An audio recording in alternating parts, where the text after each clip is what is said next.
नागपंचमी म्हटलं की सर्वत्र नागदेवतेच्या पूजेला विशेष महत्त्व दिलं जातं.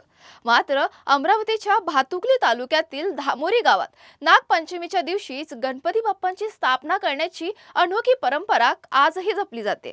200 वर्षांहून अधिक काळापासून सुरू असलेल्या या पारंपरिक उत्सवात गणपती बाप्पाचं 1.5 दिवसांसाठी आगमन होतं. गावातील हनुमान मंदिरात सार्वजनिकरित्या बाप्पांची स्थापना करण्यात आली. बाप्पांच्या आगमनावेळी वाजत गाजत मिरवणूक काढण्यात आली, तर विसर्जन मिरवणूक शांततेत पार पडते. या उत्सवात गावातील सर्व जाती धर्माचे नागरिक एकत्र सहभागी होतात.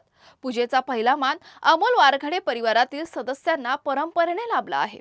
बाप्पांच्या दर्शनासाठी लग्न होऊन सासरी गेलेल्या गावातील मुलीही आपल्या पतीसह आवर्जून माहेरी येतात. अनेक वर्षांची ही परंपरा आजही तितक्याच उत्साहाने जपली जात असून धामोरीच्या या अनोख्या गणेशोत्सवातून गावाची धार्मिक आणि सामाजिक एकात्मतेची परंपरा पाहायला मिळते. 1.5 दिवसाचा हा नागपंचमी गणपती उत्सव आजपासून 250 वर्षाची परंपरा.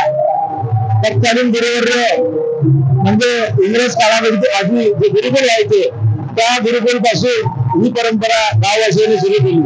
आम्ही समस्त धामोरीवासी तथा धामोरीच्या आजूबाजूतील पंचक्रोशीतील म्हणा किंवा भातकुली तालुक्यातील समस्त भाविक भक्तगण आज आम्ही ही परंपरा कायम ठेवत आहोत. आम्ही आज काल विनायक चतुर्थीच्या मुहूर्तावर गणपतीची स्थापना करण्यात आली आणि आज नागपंचमीच्या शुभमुहूर्तावर सायंकाळी विसर्जन मुहूर्ताला सुरुवात झाली. आज हजारोच्या संख्येने मिरवणुकीमध्ये भाविक भक्तगण आहे.